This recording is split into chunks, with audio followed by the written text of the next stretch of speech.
अस्सलाम वालेकुम रहमतुल्लाहि व बरकातुहू। जय हिंद। दोस्तों, दरअसल अभी हिंदुस्तान की राजधानी दिल्ली में इलेक्शन होकर के गुजरा है। बड़ा इंटरेस्टिंग मामला रहा और हर किसी ने दिलचस्पी ली, हर किसी का अपना एक तजजिया है। और अब चूंकि 8 तारीख को नतायज का ऐलान हो गया, भारतीय जनता पार्टी का जो है अक्सरियती साबित हो चुका है और उसकी सरकार बनी। लेकिन हर किसी का अपना किसी न किसी नजरिए पर और किसी न किसी मामलात पर हर किसी का नजरिया है, बातचीत है। आज चूंकि हमारे दोस्त जनाब रेहान साहब, जनाब जाकिर साहब और जनाब मुस्तफा साहब अपना अपना तारुफ के साथ अपनी बातें रखेंगे। उम्मीद है कि हम लोगों की बातचीत से लोगों में, खासतौर से मुस्लिम तबका अकलियतों में सियासी बेदारी पैदा हो। क्योंकि लोगों का कहना यह है कि सियासत बड़ी गंदी चीज है, जबकि सियासत के बगैर किसी कौम का उत्थान और किसी कौम की तरक्की नहीं हो सकती। सियासत ही के जरिया से तमाम तरक्याती रास्ते गुजरते हैं। तो इस सिलसिले में मैं सबसे पहले अपने जनाब भाई मुस्तफा साहब को मदऊ करूंगा कि वो अपने तारुफ के बाद जो अभी इलेक्शन गुजरा है, जिसका कि 5 फरवरी को वोटिंग हुई है और 8 फरवरी को उसका रिजल्ट घोषित हुआ है, तो इसके ताल्लुक से अपने अपने तजर्बात, अपने अपने मुशाहिदात आप लोगों के सामने रखेंगे, ताकि जो कुछ भी हमारी बातें आप लोगों के फायदे की होंगी उससे आप लोग भी कमेंट करके या किसी न किसी तरह से अपने तजज़ियाती रिपोर्ट भी कम से कम तहरीरी तौर पर कमेंट में दे सकते हैं। भाई मुस्तफा साहब। अस्सलाम वालेकुम रहमतुल्लाहि व बरकातुहू। मेरा नाम मोहम्मद मुस्तफा है और मैं सहाफ़ती बिरादरी से ताल्लुक़ रखता हूँ और इस अखबारी लाइन से तकरीबन 30 साल से वाबस्ता हूँ। दिल्ली में मुझे रहते हुए तकरीबन 30 से 31 साल हो चुके हैं और दिल्ली असेंबली इंतखाबात में जितने भी इंतखाबात हुए हैं उसको बड़े गौर से करीब से देखने का मौका मिला है। ये पहला इलेक्शन था जिसमें इतनी दिलचस्पी लोगों ने ली और हर आदमी अपने तौर पर अपनी पार्टी जिसकी वो सपोर्ट कर रहे थे उसके लिए उसकी कारकर्दगी को, उसके काम को सराहा और उसको जो है ना लोगों के सामने पेश करने की कोशिश की। यह इलेक्शन में कभी कोई हारता है, कभी कोई जीतता है, लेकिन इस इलेक्शन से हमें सबक क्या मिला, इसके बारे में मैं चंद मिनट आपके सामने गुफ्तगू करना चाहूंगा। पहली बात, हमारी कौम के अंदर इलेक्शन के ताल्लुक से काफी बेदारी है, इससे इनकार नहीं किया जा सकता। लेकिन हम किन मुद्दों पर वोट करते हैं, किन पार्टियों को सपोर्ट करते हैं, यह जरूर तशवीशनाक और तशवीश की बात है। हमें जो है सिर्फ अपना फायदा या अपने इलाके का फायदा नहीं देखना चाहिए, बल्कि कौमी तौर पे, कौमी सतह पे जो पार्टी मुसलमानों को अपने सियासी तंजीमी ढांचे में या हुकूमत में हिस्सेदारी देती है, हमें उसको जो है तरजीही बुनियाद पे सपोर्ट करना चाहिए। इस इलेक्शन में ये चीज साफ तौर पे देखी गई कि मुसलमानों का वोट कई जगह बटा, मतलब 3 पार्टियों में तकरीबन तकसीम हुआ। सबसे ज्यादा जो है आम आदमी पार्टी को वोट मिला, उसके बाद कांग्रेस को मिला, तीसरे नंबर पे AIM यानी कि असदुद्दीन ओवैसी की पार्टी को भी 2 जगह काफी सपोर्ट मिला, जिसका नतीजा यह हुआ कि मुसलमानों के बंटने की वजह से बहुत सी ऐसी सीटें थी जिसपे सियासी पार्टियां जीत दर्ज कर सकती थी, लेकिन वोट बंटने की वजह से मुखालिफ पार्टी जिसको जिताने के मूड में वो नहीं थे, वो जीत गई। तो इसलिए हमें सबसे पहले अपने मसाइल, अपनी जरूरतें, हमारे समाज में क्या किस चीज की जरूरत है, उसको ध्यान में रखते हुए हमें पार्टियों का इंतखाब करना चाहिए। इसलिए हमारे अंदर मुस्लिम मोहल्ले में आमतौर पे एजुकेशन की कमी है, तालीम की कमी है, स्कूलों की जरूरत है, उसके अलावा सड़कों की जरूरत है और दीगर जो चीजें हैं उस पर उसकी जरूरत है। हमने इन तमाम चीजों से कतई नजर ये देखा कि मुसलमान जो कभी किसी जमाने में एक तरफा वोट किया करते थे, इस बार काफी बटे हुए और तकसीम के साथ उन्होंने वोट दिया और किसी एक पार्टी को उन्होंने सपोर्ट नहीं किया। बसा औकात कई जगह तो ऐसा ही देखने में आया कि वहां पे मुसलमानों ने बीजेपी तक को वोट दिया। अभी मैं शालीमार बाग का एक वीडियो देख रहा था, वहां पे एक बहुत बड़ा तबका मुसलमानों का जो वोटर है, वहां पे उन्होंने बकायदा वोटिंग नहीं किया बल्कि बीजेपी के लिए प्रचार भी किया मुसलमानों ने।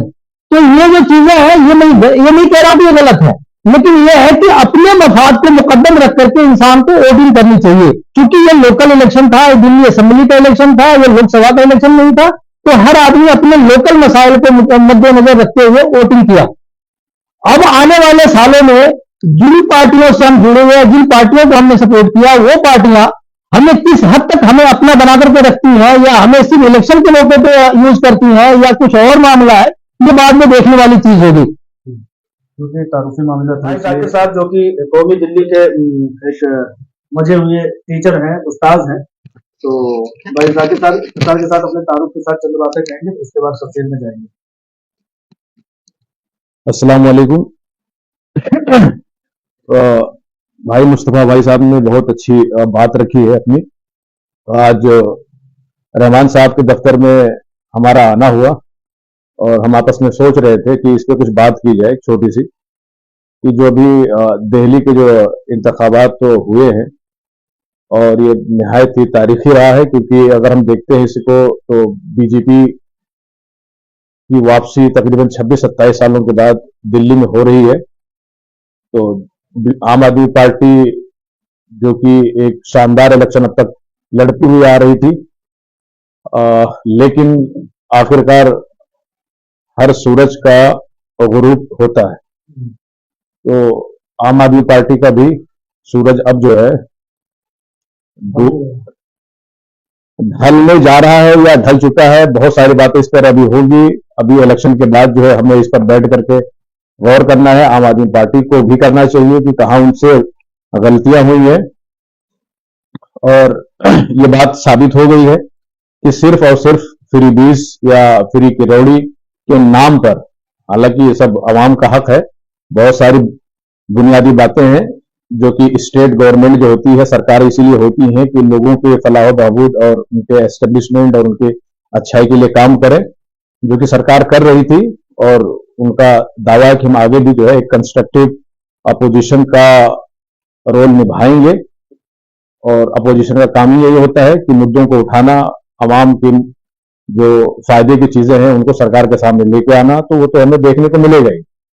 लेकिन इस इलेक्शन के होने के बाद अब आगे की रणनीति क्या होगी, आगे क्या होने वाला है, इस पर गौर खोज करने की जरूरत है। मुसलमानों को बहुत ज्यादा परेशान होने की जरूरत नहीं है। जैसे कि एक मकूला है, तरबूज चाहे छुरी पर गिरे या छुरी तरबूज पर गिरे। हाँ, मुसलमानों का तो ऑलरेडी ही कुछ नहीं है। हाँ, हमारा तो पहले से भी कुछ नहीं है। अपना सर खोलने की जरूरत क्या है। हाँ, हमने खामखा का और बेकार में ठेका ले रखा था अपोजिशन बनने का और बीजेपी को हराने का, जबकि हम उसको हरा के भी कोई फायदा नहीं हमारा हुआ, नहीं जिता के कोई फायदा हुआ। तो जैसे कि भाई मुस्तफा कह रहे थे, तो उसी के ऊपर जो है अब आगे क्या होना है क्या नहीं होना है।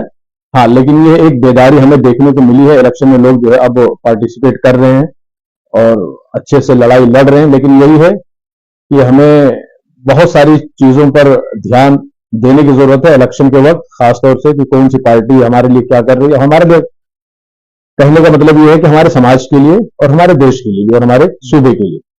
तो ये देखने वाली बात होगी कि अब 27 सालों बाद बीजेपी फिर से एक बार दिल्ली के सूबे में वापसी कर रही है। तो अब क्या बदलाव होंगे, कैसे काम होंगे, आम आदमी पार्टी ने जो काम किया था अभी तक उसका भी तज्जिया होगा और उसका मुकाबला भी किया जाएगा कि अब बीजेपी क्या कर रही है उनके मुकाबले में। 10 सालों में इन्होंने क्या किया और अभी आने वाले सालों में ये क्या कर रहे हैं।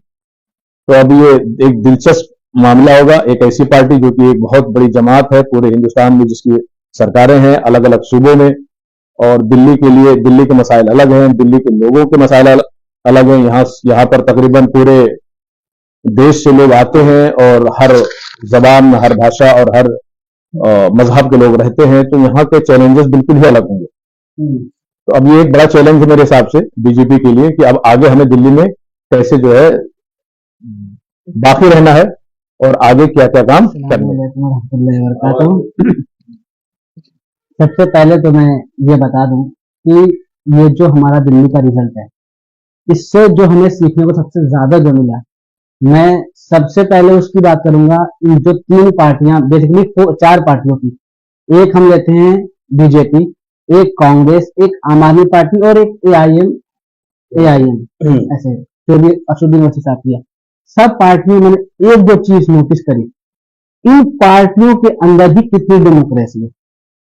पहली बात, आज हम देखते हैं हर चीज, अगर बीजेपी में आज भी कोई चेहरा नहीं प्राइम मिनिस्टर का, अब मैं ये सोचा चलो जीत गई, कौन सीएम होगा? मुझे जहां तक अभी लग रहा है सीएम की बात वो उठाएंगे पंजाब से या बिहार से। क्यों? आगे आने वाले इलेक्शन वहीं के हैं। अब कांग्रेस क्या सोच रही होगी? कांग्रेस का भी एक अलग अपना मुद्दा है कि भाई उसका ना ही उसकी वो करीब करीब लोकसभा में 0 सीट और ये विधानसभा में 0 सीट। हालांकि उससे ये नहीं था, उसका इतना था कि 1-2 सीट निकलनी चाहिए थी। बट मुसलमानों के लिहाज से मैं ये कहूंगा कि किसको सपोर्ट करें। मेरा बहुत ही सिंपल सा एक है कि जो दल बदलने वाले इंसान है, जो भी नेता हो, वो जब तक किसी भी दूसरे दल में जा रहे हैं 5 साल तक या कम से कम 4-3 साल तक काम नहीं करते, उनको तो देना ही नहीं चाहिए। और हमें ये मुसलमानों ने ये चीज इस बार बहुत ही क्लियर कर दिया है कि कोई हारे कोई जीते हमें कुछ नहीं फर्क पड़ता, होना भी यही चाहिए और होना भी यही चाहिए कि बीजेपी आ जाएगी, ये आ जाएगा, वो आ जाएगा, कुछ नहीं फर्क पड़ता। कहाँ आज बीजेपी नहीं है भाई, पूरे मुल्क में हमें अपना काम करना, हमें सबसे बड़ा हमें अगर चलो मैं ओवैसी जी की बात करें, बहुत बड़ी करता है, बहुत ही अपना एक अपनी वो करना चाहिए, अपनी एक हम पावर हमारा ही सब कुछ सुनने वाला हो, तो हमें सबको साथ लेकर चलना चाहिए। अब 1-2 सीट पे लड़ा के ये चीज कर, अब मैं मुस्तफाबादी सीट को ले रहा हूँ, इतना ज्यादा मुझे दुख है मुस्तफाबादी सीट को लेकर। अब हालांकि जो वहां के बीजेपी कैंडिडेट थे वो खुद मान रहे थे मुझे हारना है, वो रोड जब उनका टिकट कटा तो वो रो रहे थे मुस्तफाबाद, हाँ, जहाँ पर वो महेंद्र सिंह। ओखला में क्या हुआ? ओखला में तो समाजवादी पार्टी के जो कुछ लोग थे उन्होंने अपने ऊपर से मानना ही छोड़ दिया, अपना रहमतुल्लाह खान के साथ दिया, वो सीट निकल गई आम आदमी पार्टी को। अब यहाँ पे वोट बढ़ कर, जो कि ऐसी सीटें थी जो कि नहीं जीती जा सकती थी बीजेपी को, खुद बीजेपी कैंडिडेट मान लेते नहीं हम हार रहे, वो सीट जीत गई मुस्तफाबाद। तो ऐसे करके मुसलमानों ने काफी कुछ सीखा है और अपने वोटों को जो भी, जब पहली बात हम वोट बहुत पहले परसेंटेज बहुत अच्छा रहा, इस बार मुसलमानों को बहुत अच्छा रहा, सबने बढ़ चढ़ के वोटिंग करी। दूसरा ये कि ये नहीं कि आम आदमी पार्टी सोचती थी चलो मुसलमान कुछ भी कर लेंगे, कहाँ जाएंगे, कांग्रेस जीत नहीं रही, कांग्रेस को वोट नहीं देंगे तो आम आदमी पार्टी को ही देंगे, उसने इस बार ये चीज गलत हो गई साबित। अब 15 सीट ऐसी है जिसमें सिर्फ कांग्रेस की वोट से आम आदमी पार्टी हारी है, 15-16 सीट। तो ये सब चीजें हैं, तो मुसलमानों को मेरे हिसाब से राजनीति में और हाई एजुकेशन पे ज्यादा ध्यान देना चाहिए, हर सेक्टर में हमारे बंदे होने चाहिए। मैं कह रहा हूँ पहले वाजपेयी टाइम वही मैं कहना चाह रहा हूँ, किसी भी पार्टी को हमें दुश्मन नहीं बनाना और हम अपना नेता बनाए। हमारे अंदर कभी का नेता नहीं बना पा रहे, एक नेता बनना दूसरे को सपोर्ट करके। हाँ, असदुद्दीन ओवैसी साहब जो कह रहे हैं कि अपनी क़यादत बढ़ाओ, वही करना चाहिए। अपनी क़यादत बढ़ाओ, मगर ऐसा नहीं कि हम सिर्फ अकेले बढ़ा सकते हैं। क़यादत कैसे बढ़ाएंगे? तो रहे हैं तो क्या अब वहां से। हाँ, इसी बात पर एक शेर बता दूं, अल्लाह से करे दूर तो तालीम भी फितना, असदुद्दीन ओवैसी के ऊपर है। अल्लाह से करे दूर तो तालीम भी फितना, इमलाक भी औलाद भी जागीर भी फितना, नाहक के लिए उठे तो शमशीर भी फितना, शमशीर ही क्या नारे तकबीर भी फितना। मैं ये बात इसलिए कह रहा हूँ कि असदुद्दीन ओवैसी आते हैं 1 सीट 2 सीट पर। भाई मैं कह रहा हूँ केजरीवाल तुम्हें घास नहीं डाल रहा है, आम आदमी पार्टी घास नहीं डाली, कांग्रेस नहीं, बीजेपी से तुम पहले ही से साठगांठ कर बैठे हो। जैसा कि आप सोशल मीडिया पर जाएंगे तो लोगों के तजज़िये देख करके ऐसी बदबू फैली हुई है असदुद्दीन ओवैसी के खिलाफ कि आप मतलब सुना। मैं कहता हूँ चलो ठीक है भाई, आप इन पार्टियों से नहीं मिल सकते, बीजेपी आपको घास नहीं डालती, आम आदमी पार्टी नहीं, कांग्रेस नहीं, तो कम से कम ये CPI, Samajwadi party, Bahujan Samaj party, इन लोगों से तो कम से कम इत्तेहाद करो। मेरा ये कहना ठीक है, चलो मकसद ही नहीं है वो, उनका मकसद तो साफ साफ जो है अगर वोट बांटना है। हाँ, अच्छा, लोग ये कहते हैं कि असदुद्दीन ओवैसी ने 2 सीट उतारी तो कौन सी बहुत बड़ी बात करी। हम कहते हैं कि फलां ने जब जय श्री राम का नारा लगाया तो मुसलमान मुश्ताल हो जाते हो, कहते हैं ऐसे कैसे। लेकिन तुम जो ये नारे तकबीर लगा रहे हो, क्या मक्का मस्जिद में खड़े हो, मतलब सियासी अखाड़े में खड़े हो, नारे तकबीर लगा रहे हो, ये फितना ही तो है। जैसे कि कहा कि नारे तकबीर भी फितना, और लोग ये कहते हैं कि 2 ही सीट उतारा, 2 सीट उतारते जरूर है, लेकिन जब वो हैदराबाद में बोलते हैं ना तो उत्तराखंड में उसके रिजल्ट, उसके गाज गिरते हैं, लोगों के गम गुस्सा का इजहार होता है। और यहाँ तो दिल्ली का मामला है, छोटी सी दिल्ली है, हर एक सीट पर असरअंदाज हुआ है। बिल्कुल बिल्कुल असदुद्दीन ओवैसी की वजह से। जब असदुद्दीन ओवैसी फितना अंगेज बात करते हैं तो एक बीजेपी लीडर जाकर के, अपने कार्यकर्ता जाकर के अपने लोगों को दिखाता है, कहता है कि देखो ये असदुद्दीन ओवैसी अकेले सीट हो करके आज इतनी बड़ी नारे तकबीर लगा रहे हैं, तुम हो जाओ अभी से बीजेपी वाले, वरना तुम्हारा कोई नाम लेवा नहीं रहेगा। तो कहने का मतलब ये है कि prime minister Bharatiya Janata party में जितने लोगों को शामिल नहीं करते हैं, उससे ज्यादा असदुद्दीन ओवैसी भारतीय जनता पार्टी पर लोगों को शामिल पर करने का काम करते हैं। बिल्कुल बिल्कुल सही बात। इसी बात को कह रहा था कि अगर हमें ठीक है चलो अब आम आदमी पार्टी को देखते हैं, वो कहाँ दिल्ली से शुरुआत हुई, दिल्ली में जीता, फिर आगे गए और सबको लेकर काम किया उन्होंने। पूरे इंडिया में इलेक्शन वो लड़ती है आम आदमी पार्टी। बट ओवैसी जी क्या कर रहे हैं, अपनी कहीं सरकार नहीं बनाई। मैं कह रहा हूँ ठीक है, आप मुसलमानों की बात उठा रहे, ठीक है, तो पहले आप एक जगह सरकार बना, पहले आप चलो, मैं कह रहा हूँ अच्छी हमें हिस्सेदारी चाहिए, मैं कह रहा हूँ हिस्सेदारी चाहिए, तो आप पहले तेलंगाना आपका वो है, तेलंगाना में सारे ऐसी पार्टी से बना जिससे लगे तुम्हें निकल नहीं पा रहे हो अच्छा, ये सबसे बड़ी चीज है, इसको मुसलमान समझ रहा है। बट अभी क्या जज्बाती हो जा रहे, अब उन्होंने इस बार किसको टिकट दिया, दो ऐसे लोगों को जो जेल में बंद थे, मजलूम है, मजलूम हमारे लिए हमारी कम्युनिटी के हैं, लेकिन लोगों के लिए वो आतंकवादी है। वही चीज को कह करके उन्होंने अभी भी कमेंट पढ़ रहा था, तो कहा कि 5 सालों में जो है ताहिर हुसैन और शबाब रहमान को जो है किसी तरह से किसी ने याद नहीं किया, उनको पैरोल भी नहीं किया। और ये अमित शाह की मदद के बगैर ये इलेक्शन लड़ गए, उनको पैरोल मिल गया। वही और हमदर्दी का स्रोत, हमदर्दी का स्रोत ऐसा कि दोनों को हथकड़ी लगी हुई है, पुलिस लेकर जज्बात या मरकजी हुकूमत भारतीय जनता पार्टी कितना ज्यादा एमआईएम पर जो है मेहरबान, बहुत ज्यादा। कोई भी केस नहीं हो रहा उनके ऊपर आज तक। ये देखिए, ये एमआईएम के ताल्लुक से जो आप बात कह रहे थे, मैंने कई बार असदुद्दीन साहब के इंटरव्यू में हमने सुना है, उन्होंने हमेशा ये दावा किया है कि मेरी पार्टी कोई भी जो है ऐसी मुस्लिम जमात नहीं है, ना ही मुस्लिम के लिए काम कर रही है, बल्कि हम एक सेकुलर पार्टी हैं। हमारे यहाँ कैंडिडेट हिंदू भी होते हैं और इंडिया मजलिस इत्तेहादुल मुस्लिमीन हटा देना नाम। नहीं, मैं इसी बात पे आ रहा था। और हम आल इंडिया मजलिस इत्तेहादुल मुस्लिमीन जिसका नाम ही में मुस्लिमीन लिखा जी, बिल्कुल। तो नहीं, मैं इसी बात की वजाहत पे आ रहा था कि वो साहब हमेशा ये दावा करते हैं कि हमारी पार्टी कोई मुस्लिम पार्टी नहीं है और ना ही हम मुसलमानों के सीट पर सिर्फ इलेक्शन लड़ते हैं। तो और हालांकि इन्होंने कई जगह पर ऐसा किया भी है कि हिंदू कैंडिडेट भी इन्होंने खड़े करे हैं पार्षद वगैरह में और इनके जीते भी हैं। लेकिन जब इनका हम रिकॉर्ड उठाकर देखते हैं तो ये इलेक्शन चाहे वो लोकसभा का हो चाहे वो विधानसभा को, अक्सर इनके कैंडिडेट 99% जो है वो मुस्लिम ही होते हैं और मुस्लिम अक्सरियती इलाकों में ही होते हैं। तो ये इनका दावा इस तरीके से खोखला है, ये हमें ऊपर से जो है बेवकूफ बनाया जा रहा है। और एक बहुत तल्ख तजर्बा बता दूं आपको, जिन सीटों पर बीजेपी खार खाई होती है, जिन सीटों पर बीजेपी मुस्लिम कैंडिडेट को हरा नहीं सकती, जिन सीटों पर कोई भी दाल नहीं कर रही है, उन्हीं सीटों पर एमआईएम के असदुद्दीन ओवैसी को भेजा जाता है। ताहिर हुसैन यानी मुस्तफाबाद की सीट देख लीजिए, या आप देख लीजिए शबाब रहमान यानी तो मतलब कहने का मतलब ये है, कोई दाल नहीं कर, कहने का मतलब ये कि जहां उनको पहले से मालूम है कि हम कभी जिंदगी में, यानी ओखला की सीट का सारा अगर देखें हम तो 2 लाख प्लस कुछ हुए हैं और उनका 60-70 टोटल वहां पर वोट ही है। उनको पता है कि हम किसी भी हाल में यहाँ नहीं जीत सकते और उसी जगह पर असदुद्दीन ओवैसी साहब आते हैं। जाहिर सी बात है आग जब लगती है, हाँ, तो वो जो है आग जो है पड़ोस तक जाती है। एक जगह प्रचार करते हैं आप, वो 10-20 सीटों के आसपास की सीटों पर उसका असर दिखता है। और दिल्ली के इलेक्शन में जिस तरीके से उन्होंने एंट्री करी है, पार्टिसिपेट करा है और नारे तकबीर और इस तरीके से जो है नारे लगाए हैं, उसका असर हम जो है आराम से रिजल्ट में देख सकते हैं। क्योंकि हम लोग जो है गुजराती बातचीत कर रहे हैं, मैं इतना बता दूं बिल्कुल कि आम आदमी पार्टी को या उसके, हालांकि घमंड बहुत आ गया था अरविंद केजरीवाल ने, किसी भी मुसलमान इलाके में गए नहीं, शायद मैं ठीक हूँ अगर आप लोग ठीक कीजिए, तो ये कहीं से कहीं तक गए नहीं। इनकी अपनी घमंड तो अपनी जगह पर है, कम्युनिटी को देखते नहीं थे, ज्यादा बाहर ही रहते थे। लेकिन अरविंद केजरीवाल सिर्फ और सिर्फ भारतीय जनता पार्टी जो कि हुकूमत बना रही है उससे 1,90,000 वोट खाली कम है, बस उससे ज्यादा नहीं। वोट शेयरिंग बहुत ही कम, बहुत कम है। 42% लोग कहते हैं 44% समथिंग जो है बीजेपी का। लोग कहते हैं कि कांग्रेस की जो है एक भी सीट नहीं आई, लेकिन आप देखें ना कि 1,90,000 वोट जो है सिर्फ मात्र कम है।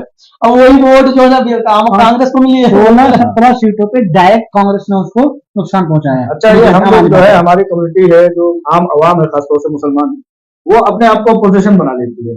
लेकिन इन पार्टियों के अपने वजूद का इतना खतरा होता है कि आपस में मिल नहीं सकती, मिल करके इलेक्शन लड़ने इनको इतना ज्यादा टेंशन होता है। मैं कह रहा हूँ अगर हरियाणा में कांग्रेस ने 4 सीट दिया तो क्या केजरीवाल को नहीं लड़ना चाहिए था? 4 सीट लड़ना चाहिए। तो उन्होंने क्यों नहीं किया? क्योंकि उनका भी दल चलो अभी क्या ही अपनी क़यादत हाँ, बढ़ाएंगे, अपनी क़यादत पार्टी को बढ़ाते हैं। हार जाएंगे तो हम हमारा क्या कौन है? हाँ हमें तो पेंशन मिलती बस रहेगी। उनको कोई बीजेपी से नहीं, मतलब ऐसा नहीं है। आम आदमी पार्टी की गलती रही है कि गुजरात विधानसभा गुजरात चुनाव हो, हाँ गोवा हो गया, गुजरात, इन दोनों जगह पे जो है, और हरियाणा प्लस हरियाणा, इन तीनों जगह पे ये था, अपोजिशन की आम राय ये थी कि ये दोनों मिलकर के चुनाव लड़ा। हाँ ठीक है, लेकिन जिद इधर से भी था, जिद उधर से भी था। हम इससे कांग्रेस ने इधर से देखिए, हम नहीं- चार सीट जहां तक मैं बता पा रहा हूँ, कांग्रेस ने उनको 4 सीट, दोनों में 6 सीट की डिमांड करी। तो उन्होंने बोला ठीक है, हम आपको बात करके बताते हैं अभी अपने लोकल नेताओं से। फिर क्या होता है, उस दिन जमात मिल जाती है अरविंद केजरीवाल जी को। उसके बाद क्या होता है इनका, उसके बाद कैंसिल कर दिया केजरीवाल जी की तरफ से, डायरेक्ट मना कर दिया। अच्छा, इस दिल्ली के इलेक्शन में देख लीजिए, अब देखिए अजय माकन की तरफ से या बल्कि जो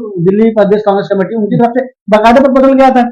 मैं आपको बताऊं, दिल्ली में ये तकरीबन कन्फर्म हो रहा था दोनों का इतिहास। हाँ जो कांग्रेस का जो सेंट्रल क्यादत है, मरकजी क्यादत है, ये उन्होंने हरी झंडी दे दी थी।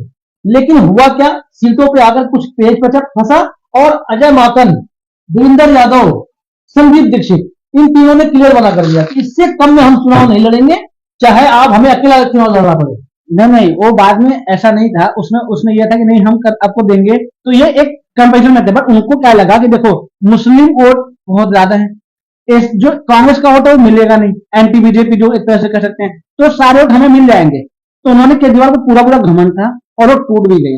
देखिए, कांग्रेस की हमें इस मामले में हालांकि तारीफ हाँ तारीफ करनी चाहिए कि उसने इलेक्शन अच्छा लड़ा है, बहुत अच्छा लड़ा। और ये बताया है कि आप हमें अलग करके कोई भी इलाकाई जमात जो है अपने आप को बहुत बड़ी ना समझे।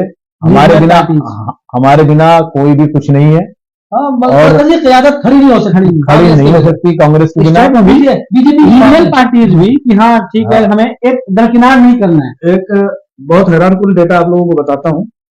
मुसलमानों ने इस बार 9 से 10% भारतीय जनता पार्टी को वोट दिया है। भारतीय जनता पार्टी को वोट ऐसा दिया डेटा है। आया हुआ है। हाँ, ऐसा डेटा आया है, और टीवी चैनलों पर भी लोगों ने कहा है।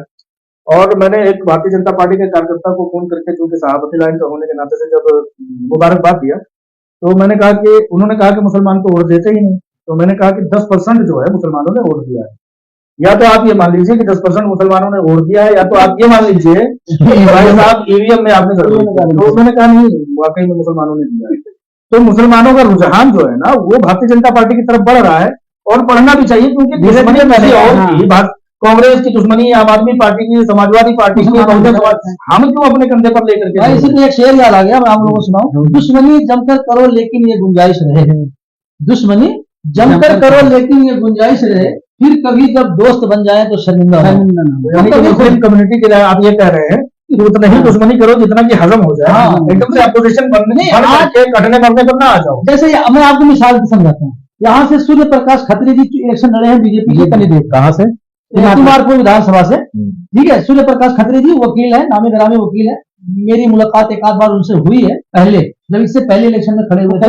हाँ, तो अब हमारे मोहल्ले के कोई काम पड़ गया, तो क्या हम नहीं जाएंगे उनके पास काम कराने के लिए? तो जाना हमें पड़ेगा। तो हम हर एक आदमी से इसी तरीके से कट के रहेंगे और अपने आप को उसके सामने वो समझ के रखेंगे कि नहीं हमारा ये दुश्मन, हम इससे नहीं जाएंगे, तो ये ऐसे काम, सियासत ऐसी नहीं होती है।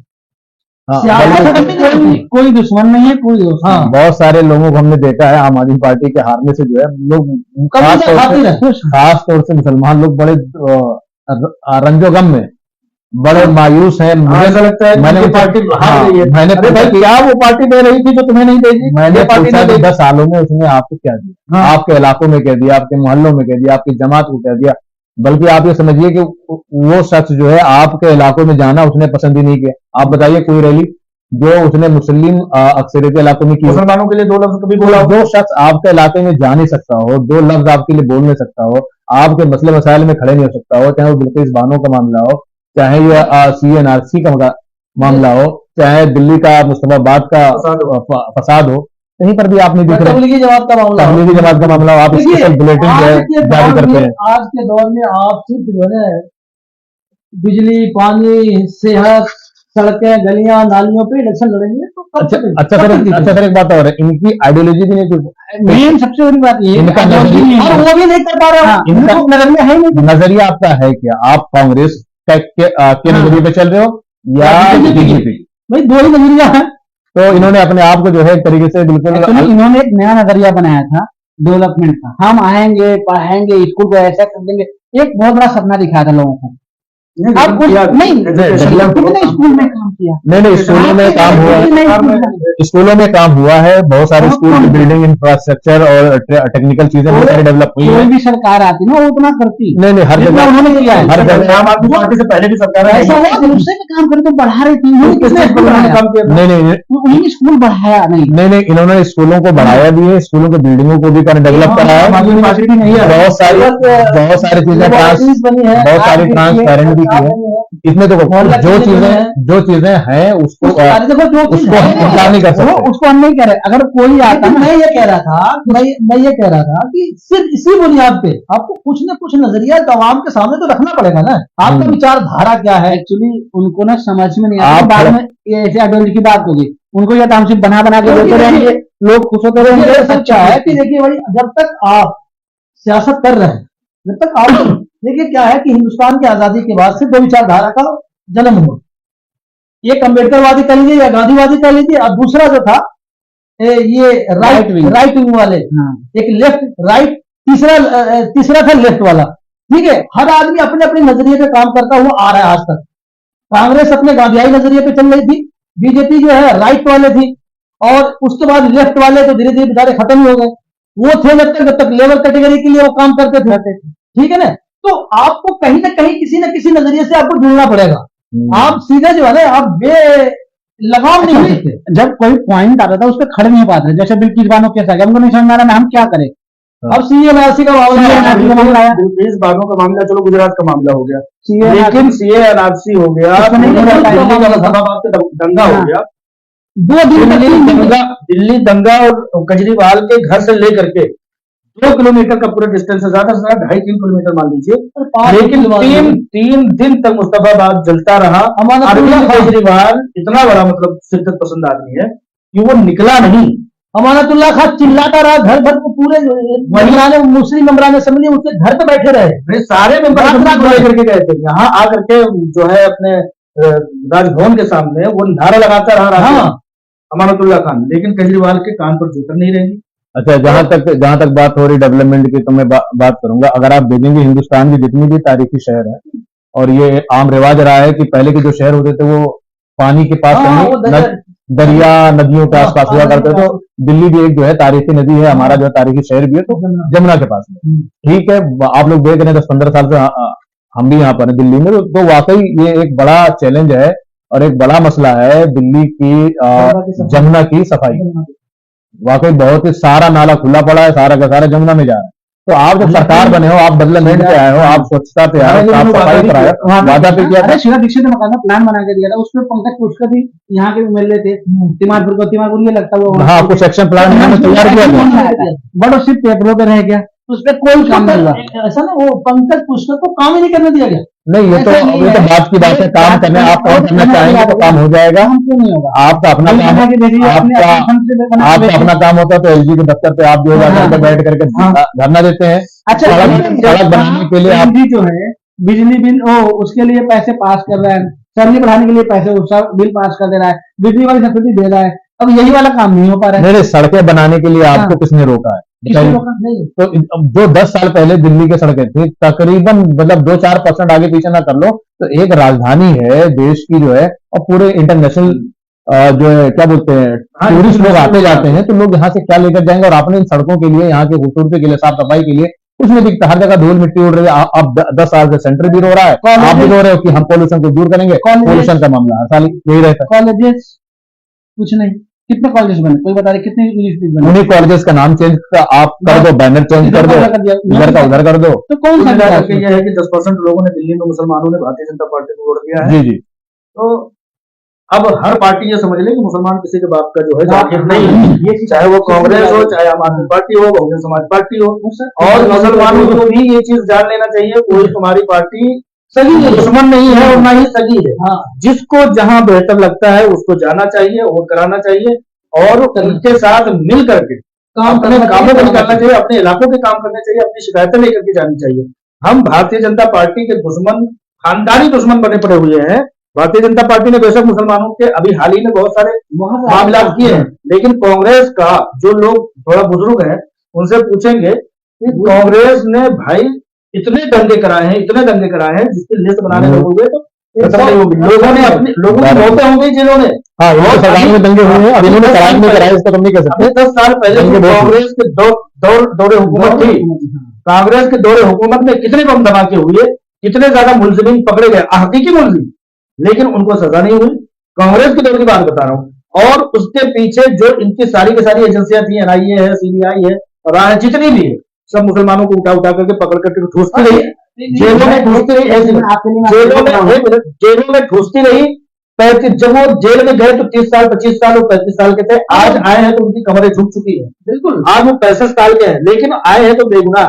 कांग्रेस कोई दूध की धुली हुई नहीं है, क्योंकि हमने सजा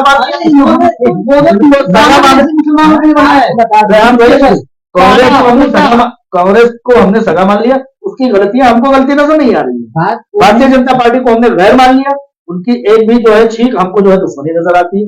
तो कहने का मतलब यह है कि भारतीय जनता पार्टी के कुछ ऐसे उसूल हैं जो कि मुसलमानों के खिलाफ जा रहे हैं, उस पर सुधार करना चाहिए। अच्छा, भारतीय जनता पार्टी के अपने नहीं है, भारतीय जनता पार्टी के कुछ लीडरान के कॉल ऐसे हैं जो कि मुसलमानों के खिलाफ जा रहे हैं, वरना भारतीय जनता पार्टी का ऊपरी लेवल जो है वो अभी इतना खुल करके जो है नहीं दुश्मन। अच्छा, मैं तो उसको मजीद और दुश्मन ना बना। रमन भाई, मैं आपकी बात को जो है सपोर्ट करते हुए मैं ये कह रहा हूँ कि मुसलमान कौम को जो है हमारे भारत का जो एक ट्रेंड रहा है इलेक्शन, जो जिस तरीके से यहाँ पे लड़े जाते हैं, जीते जाते हैं, और जिस तरीके से प्लान तैयार किया जाता है, क्योंकि जहां जहां जिस इलाके में जैसी जो जात बिरादरियां और जिस मजहब के लोग जहां पर जैसे होते हैं, लोगों को उठा करके इलेक्शन में टारगेट करके इस तरीके से इलेक्शन लड़ा जाता है। लेकिन मुसलमानों को इसमें होशियारी और अक्लमंदी से काम लेना चाहिए कि हम सामने वाले को ये नजर ना आए कि हम आपके लिए सिर्फ वोट बैंक है, हमें भी वोट बैंक समझ करके। अरविंद केजरीवाल हारने के बाद आकर के भारतीय जनता पार्टी को मुबारकबाद दे रहे हैं, मुसलमानों को यहाँ मातम बिछी हुई। अरे भाई क्या मतलब? हाँ, वो तो एक चलिए ठीक है,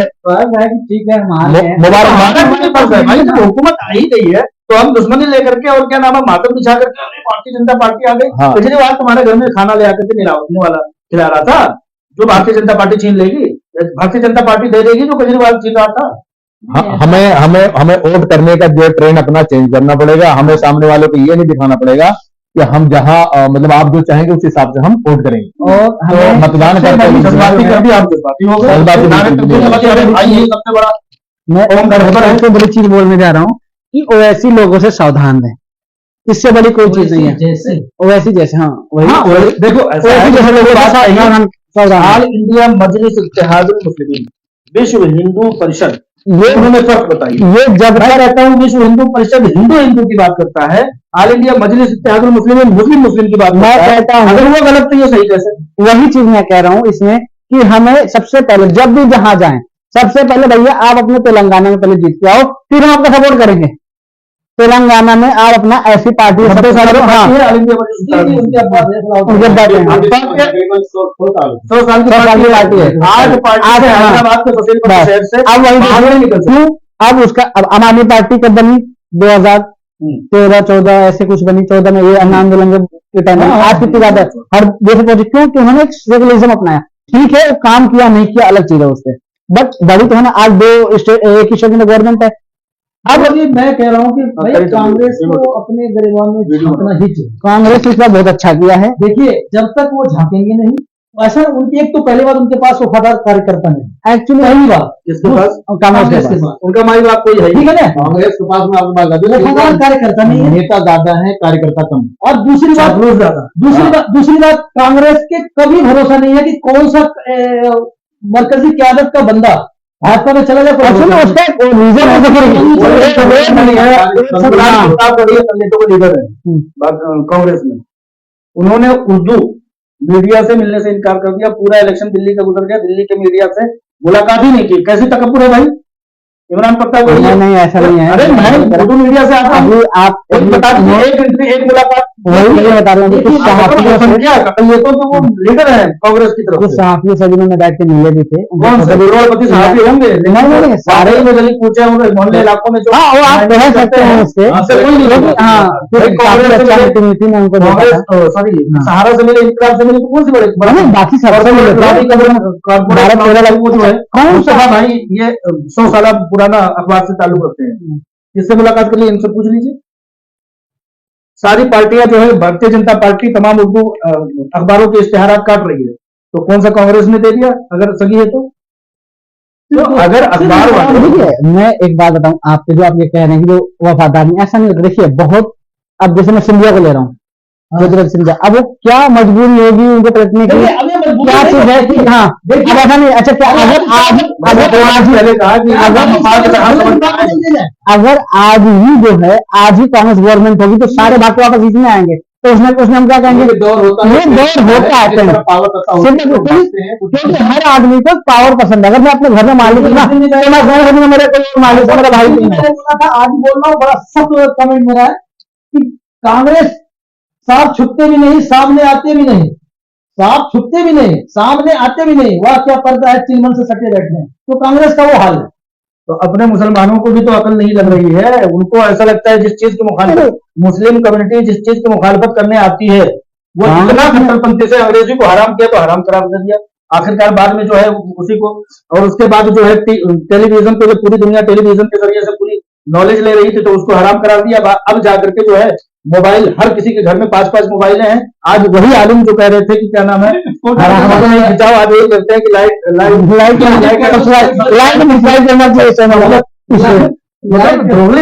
थोड़ी तो दूरअंदेशी रहो मेरे भाई अपने अंदर है।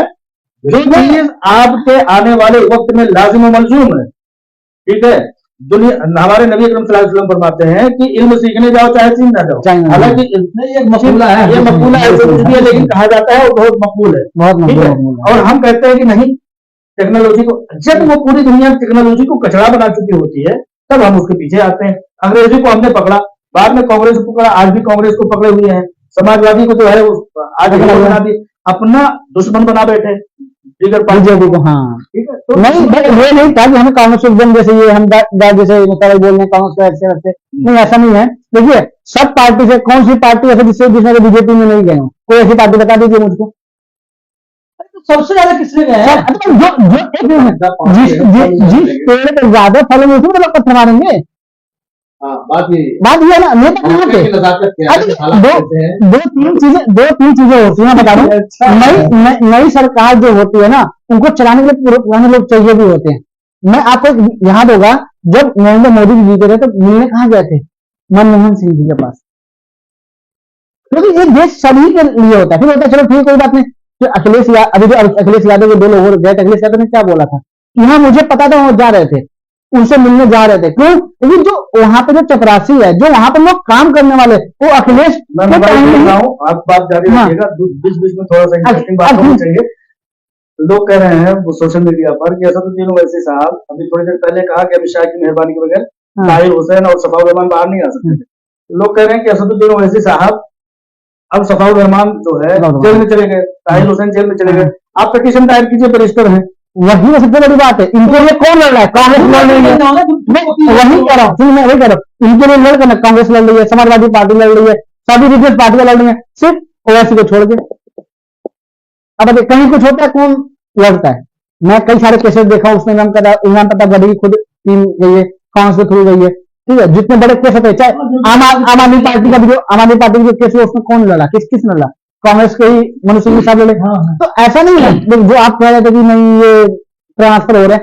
देखिए नेता जो होते हैं ना, ये केस अलग चीज है, वो वकालत है, उनका पेशा है भाई, बात पेशे की नहीं है, वो पेशे के हिसाब से उनका केस लड़ रहा है। वो आपको नहीं जमहूरियत के हिसाब से लड़ रहा है, दूसरे की डेमोक्रेसी के हिसाब से लड़ रहा हुआ, पैसे के हिसाब से तो बहुत सारे केस लड़े जा सकते हैं। पैसा देखिए एक बात, जेटली जी बीजेपी के सीनियर लीडर थे, हाँ ठीक है, वो किस तरह केस में लड़ते थे। अभी ये रविशंकर प्रसाद है, ये भी सीनियर जर्नलिस्ट है, वो वकील है, तो इनको केस अगर कांग्रेस का मिलेगा तो नहीं लड़ेंगे, एक बार को नहीं लड़ेंगे। एक देखिए तो उनको पैसे कम नहीं है, कुछ चीजें होती है पैसे के लिए नेता लोग नहीं करते, ये बात हमें देखना चाहिए। मौलाना अबुल कलाम आजाद की सियासत को अपनाना होगा। हाँ सबसे मौलाना अबुल कलाम आजाद ने आज की हिसाब से, आज से 75 साल पहले का हो या 60-65 साल पहले का हो, उन्होंने हमेशा यही कहा कि तुम अपनी पार्टी बनाने की कोशिश नहीं करना। उन्होंने कहीं ना कहीं मुस्लिम लीग जो जिन्ना की पार्टी थी उसको देख करके कहा था। मौलाना अबुल कलाम आजाद ने यह भी कहा था कि तुम अपना देश मांग रहे हो, बहुत जल्द तुम्हारे टुकड़े हो जाएंगे, और आखिरकार बांग्लादेश और पाकिस्तान 2 टुकड़े हुए।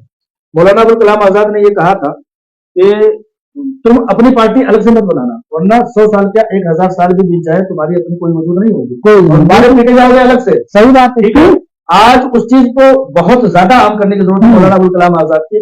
उन्होंने कहा कि इन्हीं सब पार्टियों में रहो, यानी कि चलो ठीक है तुम मुस्लिम हो, तुमने अपना एक पार्टी बनाई, ठीक है, इन पार्टियों से गठजोड़ कर लो। मौलाना अबुल कलाम आजाद का कौल यही तो था, और इन्हीं लोगों के दरमियान में रह करके अपना हकूक हासिल करो, है ना।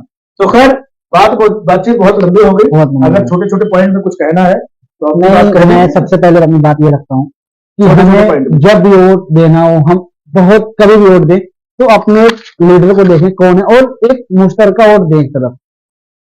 ऐसा ना हो कि, और सबसे दूसरा पॉइंट मेरा ये कि लीडर अपने हम बनाए, लीडर बनाए न कि पार्टी बनाए। वो लीडर होगा तो कहीं भी किसी भी पार्टी में अगर काम आएगा। जब हमारे अंदर से लीडर ही नहीं रहेगा हमारे बीच में, तो हमें कोई वैल्यू नहीं देगा। उनको पता नहीं मजबूर है। एमआईएम एक बात कहती है कि अपनी लीडरशिप बढ़ानी है। भाई तुम्हारी ऑल इंडिया मजलिस इत्तेहादुल मुस्लिमीन में कोई आएगा लीडर, तभी वो लीडर होगा, कौम की लीडरशिप तभी बढ़ेगी। समाजवादी पार्टी में अगर आजम खान है तो वो लीडरशिप नहीं बढ़ा रहे, अगर आम आदमी पार्टी में अमरुल्ला खान है तो वो लीडरशिप नहीं बढ़ा रहे, कांग्रेस में अगर जो है इमरान प्रतापगढ़ी है तो वो लीडरशिप नहीं बढ़ा रहे। तो लीडरशिप, जो लोग ये कहते हैं कि भाई ओवैसी आके लीडरशिप बना रहे हैं, लीडरशिप इस चीज को नहीं कहते, इसको कहते हैं नजरिया का बहुत ज्यादा खत्म हो जाना और लोगों को आपसी दिलों में तकसीम कर देना। असदुद्दीन ओवैसी की वो सियासत है। लीडरशिप हर वो लीडरशिप है जो एक कम्युनिटी का किसी भी पार्टी में नुमाइंदगी करे, वही हमारी लीडरशिप। लीडरशिप हमारी लीडरशिप अरे वो लीडर हमारा भी है, कांग्रेस में है, समाजवादी में है, आम आदमी पार्टी में। मेरा जो एक फाइनल कमेंट वो ये होगा कि अगर हम दिल्ली कनेक्शन पे बात कर रहे थे, हालांकि बहुत सारी बातें हमने कर ली हैं और तारीख के हवाले से भी, तो अगर इसमें हम देखते हैं 12-13 सीटें ऐसी जो निकल कर आ रही हैं 16-17 के आसपास में, कि जिसमें अगर आम आदमी पार्टी का कांग्रेस के साथ में गठबंधन होता है ना, तो वो आज अभी दिल्ली का नतीजा कुछ और ही होता। वही कह रहा हूँ भाई, ये लोकल पार्टियों को समझ लेना चाहिए, और अरविंद केजरीवाल जी को भी समझ लेना चाहिए कि कांग्रेस क्या चीज है। कांग्रेस के साथ में आपको मिलना पड़ेगा, जैसे मुसलमानों को हर पार्टी मिलना है, ऐसे आम आदमी पार्टी को भी ये सोचना चाहिए कि हमें ऐसी पार्टी के साथ रहना चाहिए। मैं यही तो और अपना नजरिया क्लियर करें कि मुसलमानों के साथ में आपकी सोच और आपकी राय क्या है। पार्टियों को भी समझना चाहिए और अवाम को भी ये समझना चाहिए कि ये अपने मफाद को बालाए ताक रख करके आपस में मिल नहीं सकते, तो तुम एक दूसरे के लिए दुश्मनी क्यों ले? सिर्फ भाषणों में नहीं, बातों में नहीं, ये चीजें जमीन पर भी दिखना चाहिए। हमारी सोसाइटी में, समाज में, गलियों में, सड़कों पे, है ना, जो सारे तरक्याती काम होते हैं जो सारे ना, वहां पर भी मुसलमानों के इलाके में नजर आनी चाहिए, ताकि जो है ये पता चले कि आप हमारे साथ हैं या किसी और के साथ में। जी है ना, तो ये है। बाकी आप मुस्तफा भाई आप क्या कहेंगे? चूंकि दिल्ली में सरकार बदल चुकी है तो हमें नई सरकार से काफी उम्मीदें हैं। अच्छा, आपको भी उम्मीद है? हम चाहते हैं कि भाई वो जिस हिसाब से उन लोगों ने, भाई हमारी सरकार है, सड़क बनाए, हमारी सरकार, भाई दिल्ली में मैं रहता हूँ तो नई सरकार, ये कह रहा है कि बीजेपी हमारी सरकार है। अरे भाई भारतीय जनता पार्टी की पूरी हुकूमत है 10 सालों। अरे भाई जब नरेंद्र मोदी जी हमारे प्रधानमंत्री हो सकते हैं, दिल्ली की सरकार हमारी सरकार क्यों नहीं हो सकती है? सबका साथ सबका विकास जो है आपको गाना मान बैठे हैं माशाअल्लाह। नहीं, सबका मानना चाहिए कि देखिए भारतीय जनता पार्टी के राशन, सड़कें, तालीम, एजुकेशन या फलाही रफाही भाबूदी कोई भी काम होता है तो हर कोई हमारा तो सबको उठाना है ना। आज से लेकर के समाज, देखिए नजरियाती तौर पे इख्तलाफ हो सकता है, समझ रहे हैं, विकास के मुद्दे पे, तरक्की के मुद्दे पे, गली मोहल्ले के, गली नालियों, सड़कों के मुद्दे पे हम तो भैया सरकार के साथ है। सरकार जो करेगा हम उसके लिए मोस्ट वेलकम। कैसे नहीं रह सकते, आप सरकार से कर भी मैं वही करना है वो चलिए ठीक है, बहुत बहुत शुक्रिया आप लोगों ने अपने तखय्युलात को हमारे सामने रखा। इंशाल्लाह चंद लोगों ने भी अगर देख लिया तो मेरे ख्याल से 100 लोगों का एक प्रोग्राम करने के लिए हम लोगों को लाखों रुपए खर्चा करने पड़ते हैं। ये बातें अगर 100 लोगों तक पहुंच गई तो समझो लाखों रुपए का काम हो गया। फिर किसी और टॉपिक पर इंशाल्लाह ताला ऐसे ही किसी दिन, यानी इतवार या किसी दिन हम लोग आएंगे और अपने अपने ख्यालात से आप लोगों को रोशनास कराएंगे। आप लोग भी कमेंट करके अपने अपने ख्यालात को बताइएगा, उसको इंशाल्लाह ताला उस टाइम देखेंगे कि क्या किस टॉपिक पर, एजुकेशन पर। जैसे कि रेहान भाई जो है, पिछले दिनों मैंने इंटरव्यू भी दिया था कि इन्होंने जो है लैंग्वेजेस का एक बहुत बड़ा इंस्टीट्यूट खुला हुआ है। जाकिर भाई जो है वो दिल्ली सरकार के जो है लगभग 15 साल पहले थे, 15 साल के एक्सपीरियंस के साथ टीचर हैं। मुस्तफा भाई एक ऐसे अखबार से जो आते हैं जो कि 100 साल पुराना सहाफत का एक मेयार कायम किए हुए हैं। और मैं नाचेज मुतीर रहमान अजीज। अस्सलाम वालेकुम रहमतुल्लाह।